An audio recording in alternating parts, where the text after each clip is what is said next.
Welcome to Lessons from Last Time, another great podcast episode. Now, I am typically the host, Ken Perry, of this podcast. However, I interviewed Kirk Faulkner, a lot of episodes ago. A while yonder. Yeah, and we had such a great time interviewing that Kirk ended up coming back and being a co-host with me on another podcast with Matt Ellerding.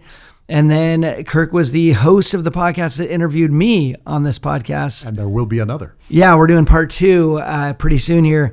And so I asked Kirk to come back in, and in this one, I'm actually going to have Kirk host this episode of the podcast. I am simply a co-host. So why don't you introduce our guest, because I'm actually super excited about this. Well, we are jazzed to have local loan officer and a guy with a great backstory. Devin Rowe is here with us from Cardinal Financial.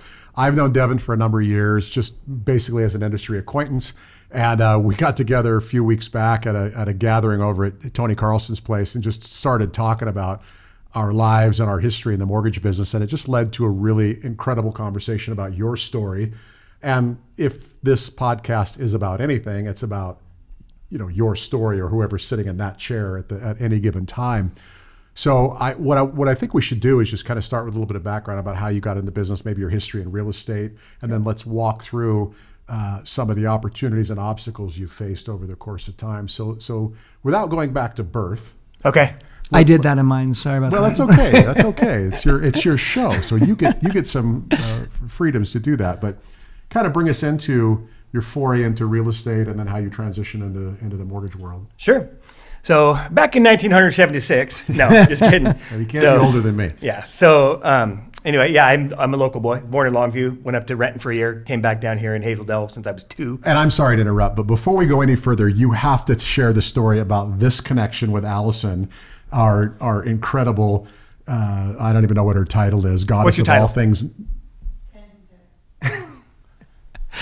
So walking in the door, Devin comes in and sits down in a chair and starts talking with Allison, who is the administrative executive assistant extraordinaire and handles so much of the logistics for Ken and the Coop. And it turns out they went to high school together. It turns out that one of his best buddies is now Allison's husband. And it's just this funny story. So Such a small town. It is. Yeah. Small world. So we just were kind of reminiscing about where we were from and everything. And I was like, back in the day, that Hurley building over there where Keller Williams used to be hosted? She's like, yeah. And I go, that used to be Pacific First Federal Savings and Loan back in the day. Whoa. My mom worked there. And so I was talking to her about it. And I go, have you heard of Quinn Irvine? And she said, no. I go, he's a local. You know Quinn? I do. Oh my gosh, story. This is a small town. So he was, yeah, I've known since we were 5 years old. What? Yeah, we grew up together. So yeah, all the way through in school. So anyway, That's part of the story. And so I was like, there used to be a water fountain outside of that building at the old Keller Williams building there on 915 Broadway, I believe. Yeah. And so there was a water fountain out front there. And me and Quinn Irvine were playing in the water feature outside when we used to come down here and hang out with because my mom worked there. So we'd hang out all day. We'd go to Boyd's 88-cent store. I'm sure nobody even remembers that, but it's a thing. The dollar store used to be an 88-cent store down here. So we'd get a couple dollars and we'd just play around downtown all day. Great. And we were playing in that fountain and some guy from the Columbian came by and took a picture of us. And I still have that article. I think we're like 10 years old, 10 or 11 years old. Wow. And so that's how it started. She said, where'd you go to school? And then I went to River. So you're as local as they get. I'm as local as they get. Yeah. Wow. And then realized that, her husband is somebody that I had a great time partying with, having fun with, reading hanging out and writing with. Poetry, I think we said. Yeah, reading and writing poetry. Yeah, that's Yeah. it. Yeah. In high school. And yeah, we were tight. We were good buddies. I have to chime in on this because Quinn Irvine might listen to this. He saved my life, and I don't even know if he knows this, but I was running Hood to Coast. It was the hottest Hood to Coast to that day. I'm running through downtown. I think I might die. I don't have water with me. I'm literally starting to see 3. I'm seeing everything in 3s. I've got 1 mile left. I don't know if I'm going to make it. And I look up, and there's Quinn Irvine standing on the road with a cup of water. And he's like, Ken. It just randomly, they were like hanging out, watching all the runners go by at a condo complex on the waterfront. He happened to be there, and I was like, is this an oasis? Like, is Quinn Irvine fake or real right now? And I drank that water and made it through the rest of it. It was insane. Nice. Yeah. That's awesome. Nice. So it's pretty awesome. Well, I think we've established your chops as about as Southwest Washington as you can get. 100%. Yeah. Okay. So start at the beginning of the experience. Real estate journey? Yeah, why not? So I started, had a carpet cleaning and flood restoration business. So that's where it started. And then I was buying these houses that were water damaged or fire damaged or smoke damaged and whatnot, and we would find money to fix and flip them. Well, Quinn Irvine connected me with, we were at Excel, he was at Excel Funding at the time, and Scott High was there. I'm sure you know that name as well. So there's a couple of us there. So we were working there, or they were working there, and I was doing the carpet cleaning and flood restoration stuff. And then Quinn hooked me up with Brett Lawrence at the time, who was one of the two owners of that company. I got hard money through him to do those flips. And I was doing this flip. It was just beautiful. I can't remember, it was somewhere in Camas. It's up on the hill. It was View Ridge, I believe, is the gated neighborhood up there. So there was this huge home. It was like a 3-story home and that little 4th story up top, so you can go see the view of the river. Oh, yeah. Super cool.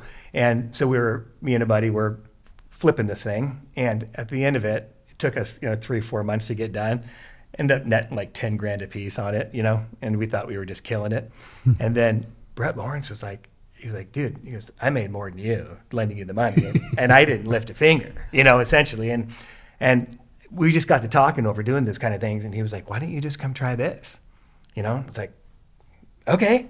I mean, it was just one of those, I don't know why I did it. And, I had a car wreck when I was 14, so my back wasn't that good. So doing this physical labor, I knew it wasn't something I was going to do forever. Right. But I really wasn't planning on getting out of it that quickly. But I don't know. It was just because, Scott was there, Quinn was there, and it was like familiar friends from the past. And I was like, I can try this, I guess, And so, it was pretty much one of those, there's your office, here's a phone book. Start calling around. Go get them, Tiger. When you find somebody that's willing to say yes and they want a loan, come find me and I'll tell you how to do it. And that's pretty much the training back then, because you didn't need a license, you didn't need anything. Right. You want to be a mortgage loan originator? Say you are one, and you are one. And that's kind of how it started. So, and that was circa 2005. 2005. Okay, yeah, when there was still that little Burgerville down there on Main Street, because that's where we'd go. Right in the thick of the previous boom. Yes. So I thought I was just absolutely amazing at this industry, and started making money right away. And I was like, this is so easy because I'm so good at this. Had no idea what I was getting into. Had no idea it was the economy that was amazing. And so started doing that. Anyway, got rid of that other company, started doing this. And then Brian Combs pulls me over to Keller Williams, and I didn't know what I'm doing. So I was only there for 6 months at Excel Funding. And I came over here and started doing real estate. And I liked that a lot.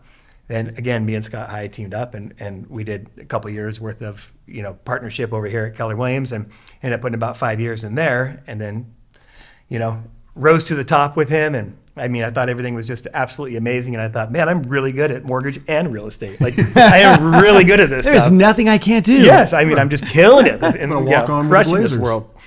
So at the time, I got this listing, if you know the name, I'm just name dropping everybody here because we all know each other.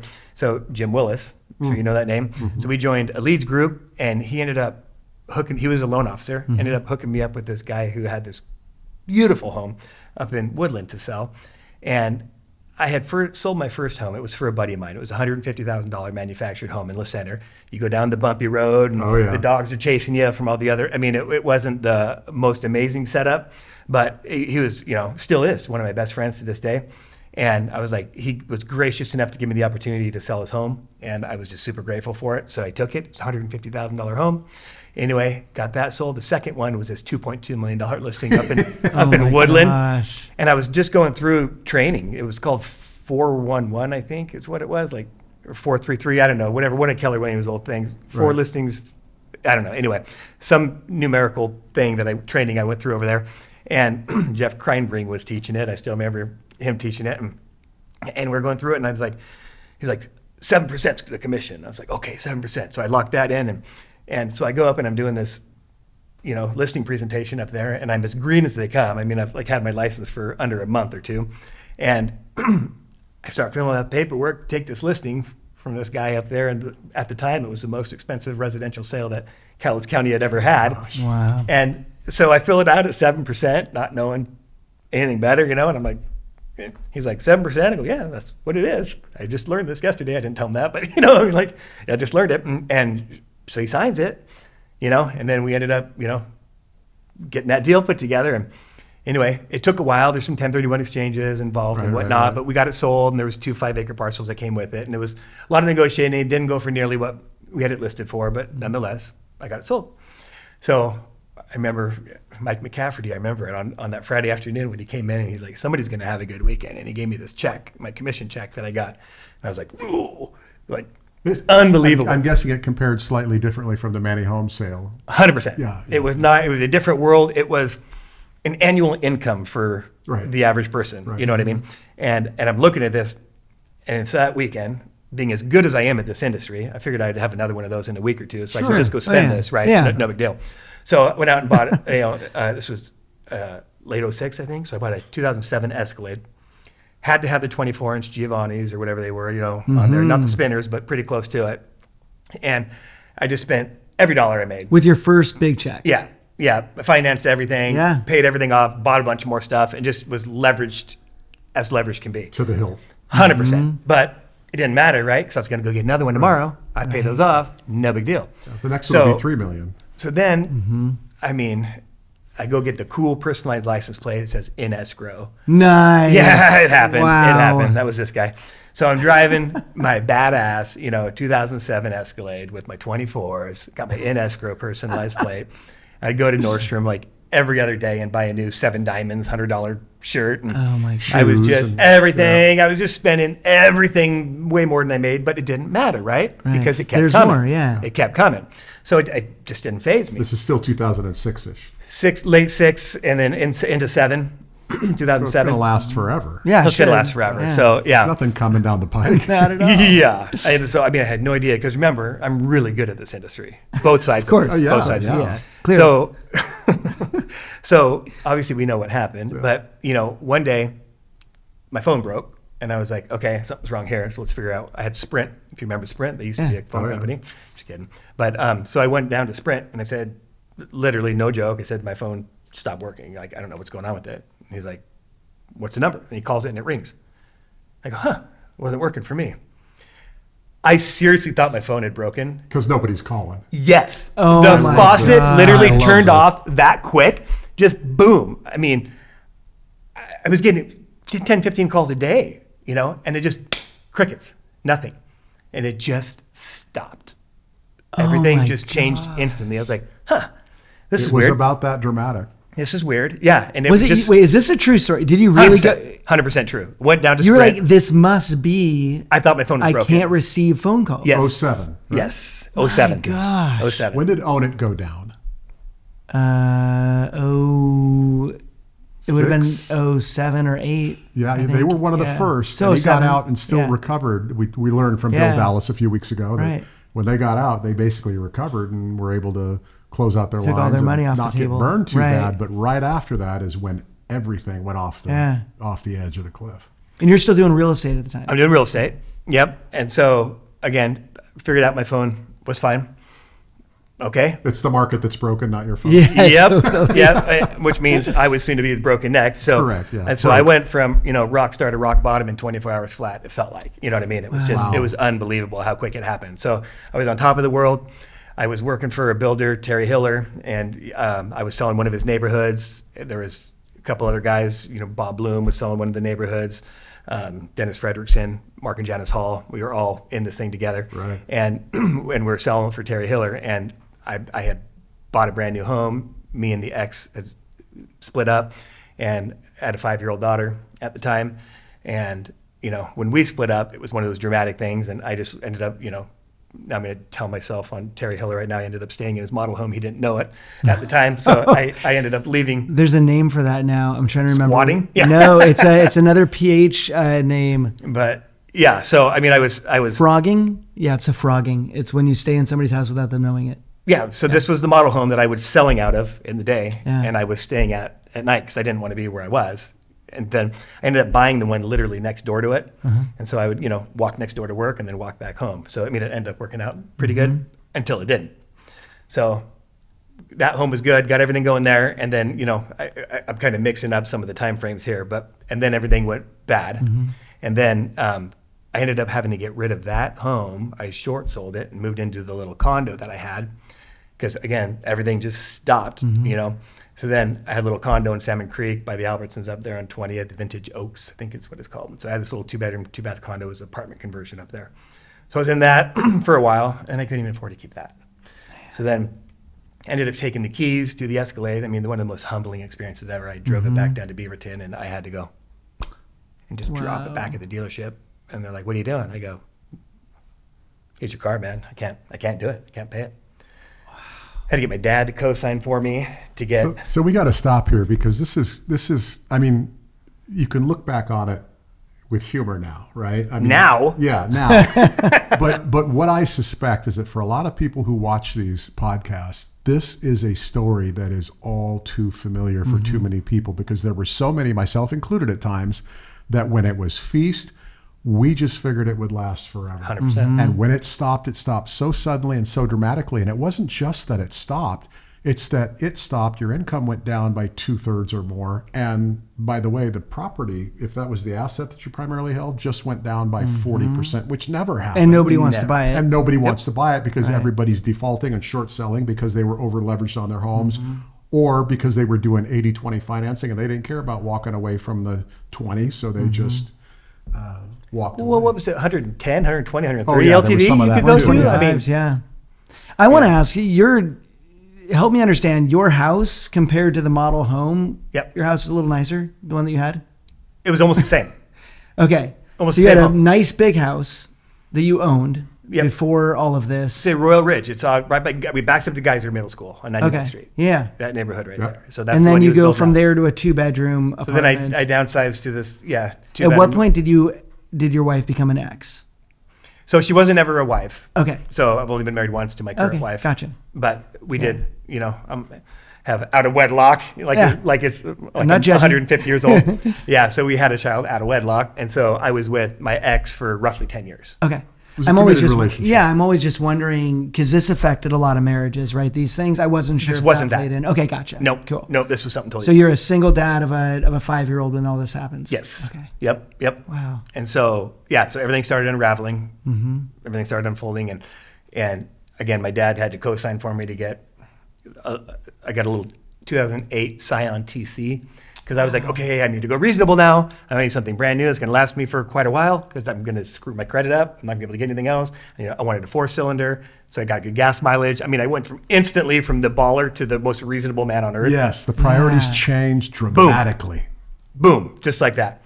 And so I ended up losing the 2-bedroom condo as well. I couldn't afford that. Wow.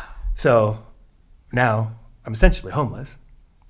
I get a little place, little apartment up on 134th there, I forget, Willow Creek or something like that. Little apartment there.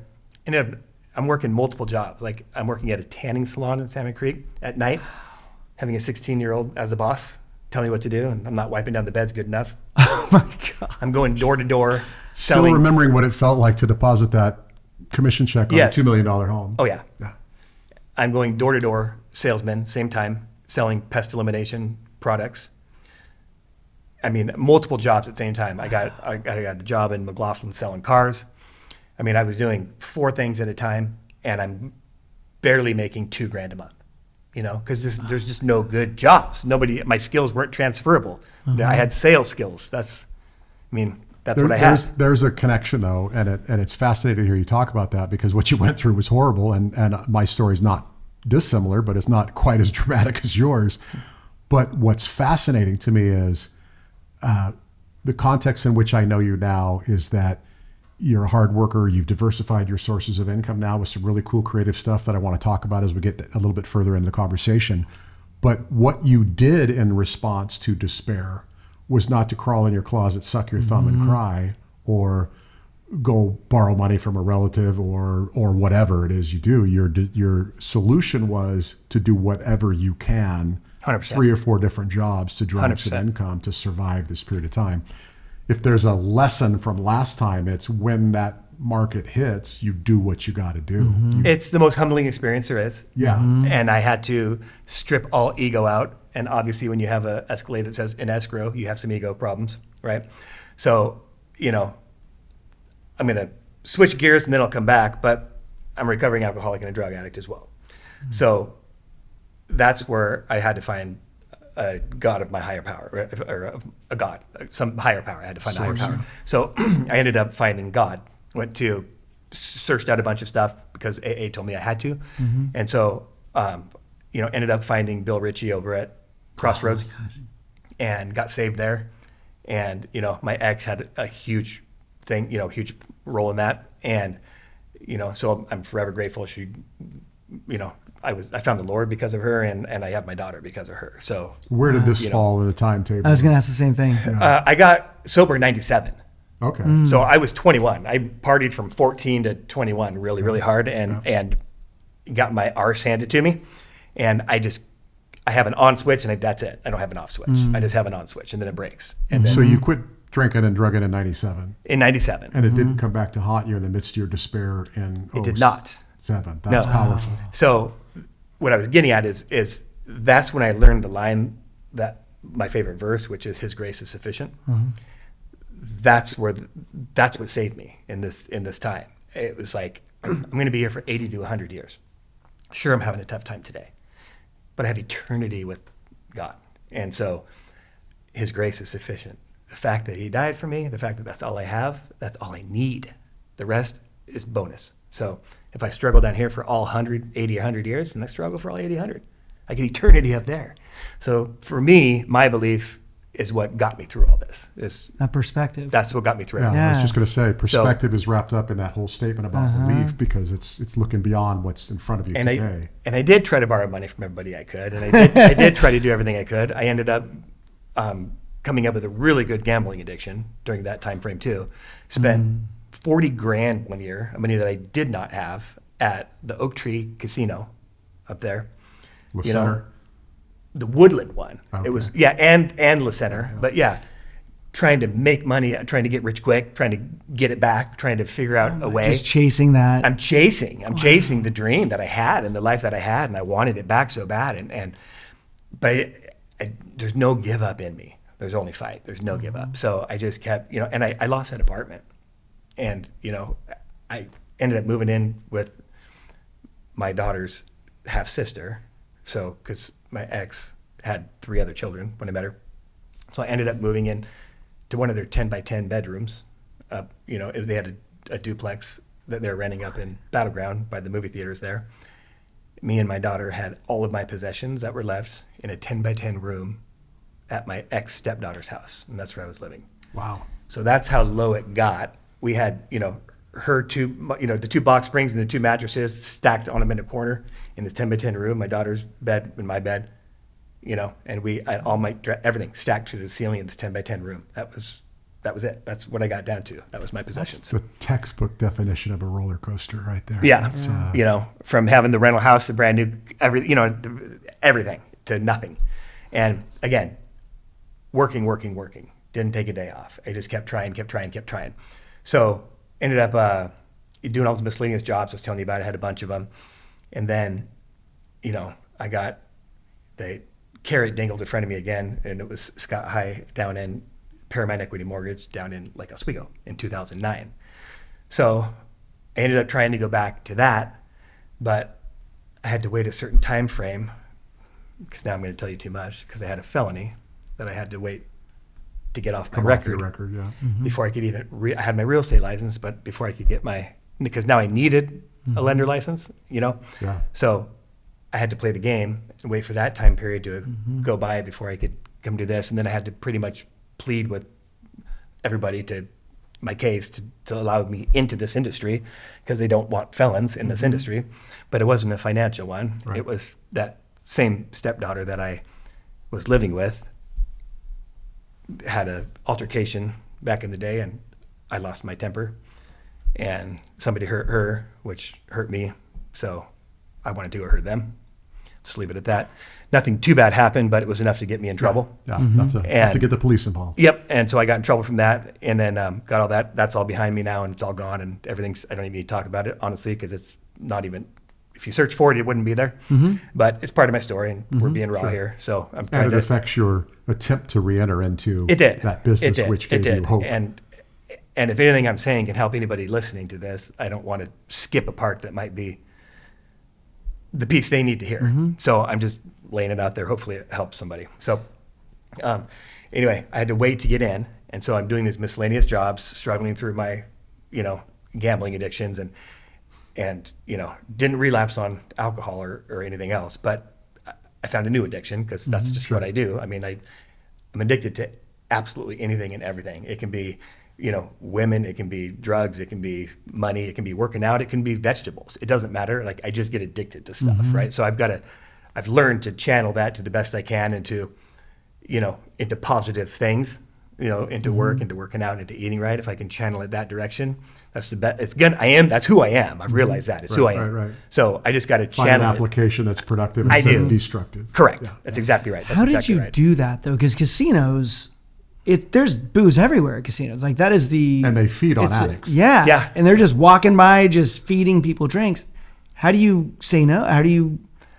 I had enough AA in me Yeah. that it ruined it for me. Like, I knew I couldn't take a drink because I just knew. And I knew this was kicking my butt, the gambling, but I could separate them. Like, I knew it would only compound my problem. Right. I knew I was in a mess, but I knew alcohol wouldn't fix You knew it. the end result of that was going to be horrible. It's only going to get Yeah, worse. And I'm right. already at like the bottom I've ever been. Right. I don't want to go lower. Right. I have enough struggles. Like, I don't want to add that one. And every dumb thing we do produces scars. And when you build up enough of those scars, then it's pretty easy to avoid those things that produce those scars once you reach a certain point. But you're perfectly content introducing new scars that, I got to try it. Yeah, I hadn't tried that one yet. Yeah. So now I've lost my train of thought. Where were we at? I was just coming going to into add, your 09. daughter probably had something to do with that too, right? 100%. I mean, you're like, I'm not ruining my 100%. entire life when I have this daughter. No, and she's never seen me use, right? I mean, Yeah. I've never had to Yeah. do that around her. Yeah, that's a She's- great point. Yeah, she's 21 now. Wow. Yeah. That's awesome. And doing excellent. Yeah. And yeah. So anyway, that was, So Paramount Equity. yeah, so I got back into Paramount Equity, and thank God for Scott High, because he was the one who was like, yeah, I'll get you on down here. Come on, and Quinn was down there for a moment, and then he went to the real estate side. And so again, those guys were instrumental in my survival, and thank God for friends. I mean, Quinn since we were 5, and I've known Scott since middle school. So, Did they reach out to you, or did you reach out to them? Like, is there anything going on in the business? I believe Scott was the one that reached out to me, and it's like, I believe I could be Storm's kind of wrong, over but, now. like, You may want hey, to dip your foot I'm doing back okay in. down here. Yeah. And And so it was starting to, there was light at the end of the tunnel at that point. It was Yep. starting The to Yeah. sun figure was starting out. to rise Yeah. over the horizon. yeah. So it wasn't good. No, by but any it wasn't. stretch. Right. It wasn't destitute. So I mean, yeah, pretty close, but but we had enough leads coming in, Yeah. and we had a minimum wage at that time. And I liked that side because it had medical, dental, vision, 401k, and all that. It was the W-2 side, right? And so I was like, leaving the 1099 real estate side, I was like, I got to do this. I mean, I got to have insurance for the kid. Got to have, what I mean? I have to do this. And even that 1080 a month or every 2 weeks, that $1,080 draw against commissions every 2 weeks was Something. it was huge to me back then. It was huge to me back then. Yeah, I survived on it, and then closed a deal here and there and made a few hundred extra bucks here and there, and that's where it started. So then I still had my real estate license, and they made me pick my poison down there. And they were just like, Now you have to. they're like, which one do you want to do? You can't do both. So I ended up, I was talking to an attorney that I had over here who had bought a house or two from me, and he was going to go buy another house. And so I left Paramount, went back to the real estate side for a minute, or kept doing it, I should say, and struggled through doing real estate and miscellaneous jobs from 2009 until March of 2012, when Scott was like, dude, we landed the position at Keller Williams as their preferred lender. Paramount did. He's like, you've been a realtor forever. You were at Keller for 5 years. You know all these people. Like, you're still struggling. Like, you might want to think about Do the coming back math. and doing, yeah, Do the exactly. math, And I was still struggling pretty bad, And so, I mean, this was a long butt kicking, I mean, 8, 9, 10, and 11. I had 4 years of constant. Every time I got up, I got smacked back down, and just kept getting up, kept getting smacked down, kept getting up, kept getting smacked down. And there were days I didn't want to get out of bed. I just didn't want to get out of bed. I'm like, what's the point? Right. What's the point? But I did it anyway. I did it anyway. It's just one of those, I just had to. I can't quit. I don't lose until I quit, right? If I'm still in the game, even if I'm getting my butt kicked every single day, I'm still playing the game, which means I have a chance to win. So I just didn't quit. I just kept telling myself that, just go, just today, just today. It's an AA thing, you know, the one day at a time. I mean, I really got into 1 hour, 1 minute, 1 second at a time sometimes. It was like everything sucked, but I had no choice. I got this kid. She didn't ask for any of this nonsense, right? So she's my responsibility. I've got to find a way to provide. And, you know, I had a good upbringing. I mean, my parents put good ethics and morals in me, and, you know, they did a really good job with me and my brother, and I just kept fighting. And so, you know, I came back to the real estate side for a while, then did all that, didn't make it, went over there, and that's when it started. You know, it's when it finally started to turn around. So HARP came out, and, you know, oh yeah, you know, so the first, I don't know, could have been, I think about 6 months. I just sat up there and just pounded the phones, making calls, because at Paramount, they were really good about supplying a lot of leads. And so I was just calling, taking leads, and closing deals. And Because you're hungry. And they all came from them, so you get paid less than the ones you self-generated. Sure. Didn't care. Didn't care. I was getting money again. I was getting it regularly. And I was up to about $4,000 a month gross. And this is double what I've been making for years. Wow. And I am just like, I mean, I felt like there's hope. There's hope. I can get out of this. It's going to happen. I mean, I can actually survive this life, you know, that I would have this hell I put myself through, you know. And so I started doing that. So from March of 12 to March of 14, I was at this office right over here. And then after about 6 months or so, I started going around to all the agents and was like, hey, remember me? You know? Yeah, of course they did. I'm just being facetious. But so, you know, I was good at that for a minute, you know, and I was good to everybody there. So they're like, hey, you're cool enough, we'll give you a shot, you know? And a lot of people, I was just so grateful for those Keller Williams agents. So a lot of them gave me a shot. And I got too busy, you know? I didn't know I couldn't handle it. So they stopped getting leads down at this office here, and you had to go back to the Lake Oswego one, where I was at in 2009 briefly. And so Dave Swanson, the guy that ended up working for me, he was a lead guy. So he went down there, and I called him up. I was like, dude, I go, I know I've only been doing this for less than a year. I go, but if you take a chance on me, I go, I'll keep you till you retire. You know, I go, just come join my team and help me build a team and help me get through these leads. And he graciously agreed, and he rolled the dice on me, some newbie that just got back into the industry that didn't know much of anything, and he's been doing it for decades. And he didn't want to keep going down there. He'd rather be here, you know, so he took a chance on me, and he came back. And I kept my word. I kept him until he retired. And it was just like about 2 years ago. He just finally ended up retiring. There's another incredible piece to that story that's, you know, you talk about getting back up, you talk about the adversity, you talk about the market shift, you talk about the personal challenges of going through a failed relationship and having responsibility for your daughter. You talk about getting back up, but you also talk about coming back in and then having that mindset of asking someone to participate in your endeavor with you, and then backing that up with, if you do, I'll have your back. I'll 100%. You have my commitment. And to step out in that, it's one thing to ask for help. It's one thing to step out and push your limits into a new direction. But to ask people to come along with that, gutsy. Yeah. But to back that up with, you have my word, I'll have your back, and then to deliver on that promise. That's 100%. A pretty powerful statement about lessons from last time too. 100%. And there's all kinds of character stories about, you know, you could talk about an addict and a guy who loses everything financially, but somewhere inside of you remained that ethos that said, when you talk to him, you're going to say, I got your back, and you have my word on it. And that's inside you. That's resident within you. That was, I guess, a big part of you moving back into a successful place. And yeah, I don't know where the confidence came from, honestly, because I was beat. I mean, I was whooped, you know, and it was kind of a fake it till you make it scenario. And I was just like suiting up and showing up and doing it and not even know what I'm doing. Like, don't even know how to calculate income, but I know my team does, so I'll just let them do it, you know, kind of a thing. Like, and that's how I started. So I ended up, these agents just, for whatever reason, you know, I guess because they knew, like, and trusted me enough to give me another shot, and they started sending me all their deals.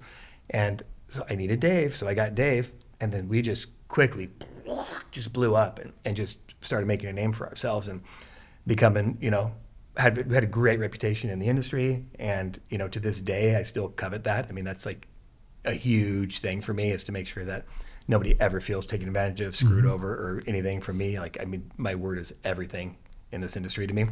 And so we were there until March of 14. And then that MSA was dissolving, and the team was kind of splitting up, and the band was going in their own separate ways. That MSA was dissolving in part because there was clear evidence that from a regulatory standpoint, those MSAs I'm not getting into that.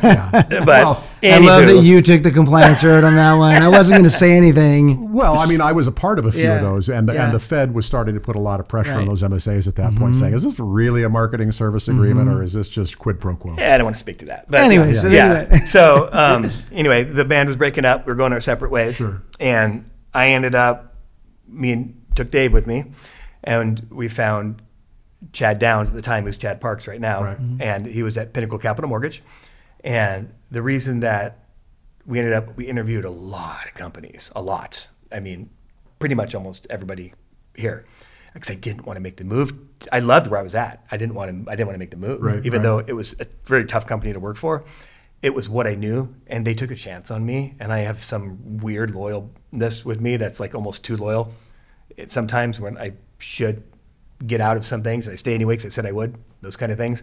So it's a character defect and asset at the same time. But but I didn't want to leave them. I just felt like you guys took a chance on me. I was nobody, and you gave me a job, gave me a guarantee for a bit.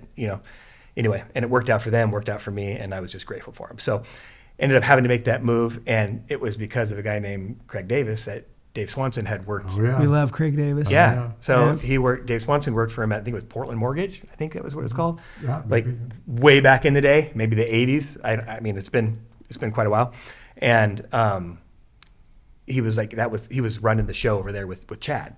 He was Chad's boss. And Dave was like, he's solid. He's good people, man. Like, he's like, I just feel good about this one. Because I didn't know what to do. I mean, we went through, interviewed so many people, and like, everybody tells you they're the best. We're the best. We got the best rates. We got the the best systems. We got the best. We got the best. And everybody sounds the same to me, And so I kind of leaned on Dave's, decades of experience. And I was like, okay, dude, if you think this is the place to go, I feel good about it. So, we ended up going over there. And even a weirder story with that is Chad, at the time, he was trying to recruit me before that. And I met him at Main Event, and I really wouldn't give him the time of day, but I just didn't have any. I was super loyal, right? I was loyal to Paramount. I was loyal to Scott. Didn't want to rock the boat. And then the second time Chad and I met, he showed me a picture of me when I was like 12 or 13 years old. I'm like, what? Where did you get this? And apparently, his wife, her brother, was one of my good friends. Oh, wow. Here we go again. Didn't even know it. Small, yeah. Didn't even know it, And so then he put it all together. He's like, Ro? I was like, yeah. And it was like, well, Jason's little sister. And it was just one of these weird things. And he's like, that's my wife. So it made me feel comfortable. It was part of the decision that I like them. So he must be okay too. Transference of You know what I mean? Yes. credibility and- Yeah. Yes. Yeah. And he so also does it differently. Chad does it differently, and he always has. He was part of Pinnacle. I was on the retail side, and he was on the net branch, or whatever you want to call it, Yeah. side. But Chad just runs a different shop. He takes real pride in having great systems and great efficiencies so that loan officers are equipped and know their stuff, but also so they can go sell. 100%. And you bring your loan into the system, you have high confidence that it's going to follow through a process that gets it to funding without hiccups. It's a and machine. errors. He's It built is a machine. beautiful, And he's- beautiful, beautiful machine. He has done a brilliant job of 100%. creating something like that, and attracted some incredible talent as a result of it. I mean, that 100%. office is loaded with really talented loan officers. 100%. Yeah. Yep. So that's where it started. So then went over there in March of 14, both me and Dave and I. We don't care. But and then again stayed there forever. So they did the Pinnacle thing, and then Finance of America bought us, and then that didn't seem to be everything it was cracked up to be. And then again, more kudos to Chad. This guy has the foresight to think multiple years in advance, and he's like, we need to be with a technology company. This is where the industry's going. We need to have our own LOS. We need to have our proprietary this, proprietary that, and I don't want to say blind faith, but I mean, like, I trust Chad, And so he was like, we need to pack up ship, and we're moving. I'm like, I guess we're moving, So I just trusted him because I really do have that much confidence in his ability because I've worked at enough mortgage companies and I've seen how they operated. And I've Chad's seen what just he's not done. slick either. I mean, I'm not saying he's not a capable salesperson. He just doesn't come across as slick or like he's trying to persuade you. He just comes with data and information, and it's well thought out, and he really presents it in Well, you can ask him anything and he'll get a real answer. Like he knows Yes. his stuff. Genuine. He knows his stuff. Yeah. And it's just, he's backed it since day one. I've seen him how he cares about his family. I mean, we're all family at that Yeah. office. I mean, it's complete, like, you know, somebody goes down, it's like we all just come around and, you know, it's unbelievable. So anyway, yeah, just stuck with him, got loyal, and, you know, Dave and I had expanded even more. And then we got another guy on our team, and then we got as big as we could get. And then when we came over to Cardinal, everything was different because the system is so unbelievable. It does most things for us that a lot of times you'd have to have people do. The system does it. And so, I mean, having that system has just, you know, elevated me to a different level. And so, I mean, I had a really great career, and I owe a lot in part to, you know, all my old school guys, you know, from starting with, you know, Quinn and going to Scott, and then, you know, moving on up with all those people. And I mean, I just owe them, you know, it's because they built really a me into compelling this. story. Yeah. I wonder, how do you look at finances now, knowing what you've been through? So, Great I mean, question. completely different. So when I started making money this time, I instantly, first thing I did was max out the 401k. You know what I mean? So let's just start with that. Yeah. It took me years to get back to zero. I mean, just paying off everything that I got myself in trouble for. It took me a couple of years just to hit zero. Whoa, what a feeling that was. Like, I don't owe anybody anything. I mean, it was incredible because I was really buried, you know? Yeah. And I mean, I went bankrupt. That's part of the story. I mean, it actually happened. You know, I had to do it. And so, yeah, got out of the IRS debt and everything, and it finally got back to making some money, saving some money, started investing, opened up an E-Trade account. What's that? I don't know. Let's figure it out. You know, I just wanted to do things different, and I just stayed humble. I didn't let my ego in. I checked it at the door every single day, man. I did not let that thing back in. And I mean, I shop at Kohl's. You know, Nice. I drive a Hyundai. Those scars. I was going to ask you what on you drove. purpose. Yeah. On purpose. I mean, Yeah. I have my toy, which is I have an 81 Chevy short wide box. It's lifted. It's just my toy, Nice. right? Yeah, It's yeah. just my fun thing. But no, I mean, I have a Hyundai Tucson, Nice. and it's paid in full. It's a And when you put 2022. the key in, it starts. I'm good.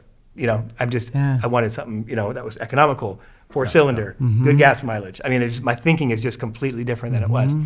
I don't care about material things at all like I used to. Just gone, past life. You know, none of that stuff matters. And what you would have given back in 2008 to have just the money that those rims were worth. Yeah. Totally. I know. Yeah. So it's an incredible story, and I'm so thankful that we got together over at Tony's house and had that conversation, because I only knew this much of your story, and even today you've expanded it considerably. But one of the cool things that you're doing right now, because you shared this with me as well, is you've diversified a little bit with Yep. your wife Yep. into a whole new endeavor. That's I had a friend that worked with me one time leave the mortgage industry and start a food cart here Yeah. in Vancouver that eventually became Mighty Bowl, Steve Valenta. Yep. And when Steve left the mortgage business, he said, I'm really eager. The mortgage business is so crazy and so heavily regulated. And I went, well, you're going into food services. Be careful what you wish for. But he's done it successfly and Absolutely. brilliantly, Yeah, and yeah. accomplished something fantastic with Mighty Bowl. Tell us a little bit about that decision to diversify as we kind of wrap up here, and to go from real estate mortgage guy to mortgage guy who wants to have multiple revenue streams. So a lot of it was, I worked as MES DeVito's preferred lender for many, many a year, and one of the long-term agents on her team is Lisa Peterson. Well, Lisa and her man friend Dave founded the P53 diet, and they opened this thing up. And so I was just kind of chatting with them because we were friends, and they turned it into a food cart business. And so we ended up buying, it's not a franchise licensing agreement, but we ended up buying into that. And it's for multiple reasons. For one, for additional income, different revenue streams, get a retirement plan in place of something that we can build so it can run on its own, so we can step out and it still makes money. And so that was one of the reasons. But I mean, I've been a fast food junkie my whole life. Like, I should be 400 pounds, and I mean, just the way Dead. I eat, Yeah. dead. And I mean, it's amazing that I don't know why God blessed me the way He did, but whatever. So I want longevity in this life. Right. I want to be healthy when I retire, and it's just been, again, I'll refer back to God, but He just keeps dropping these things in me, like saying, I married my wife, and then her dad and mother-in-law, James Kimball, I'm sure you know the name, and Yeah. so He's on every sign in Vancouver. So. that guy, Yeah. that's my father-in-law, and Okay. then mother-in-law Carolyn. So she had some health issues, and they went plant-based and vegan and vegetarian and all this, and reversed all those, and so he was preaching it to me, like, since I met him, like, what are you doing? You can't do this. You can't eat like this. You can't live like this. And so, I mean, he's, in his mid-60s, and he goes on wake surf Wednesdays all the time, and he's juggling as he's doing 360s on his wake surf boat. And, we got the e-foil boards this summer. We're out, e-foiling. He's up 3 feet above the water, just cruising at 30 miles an hour.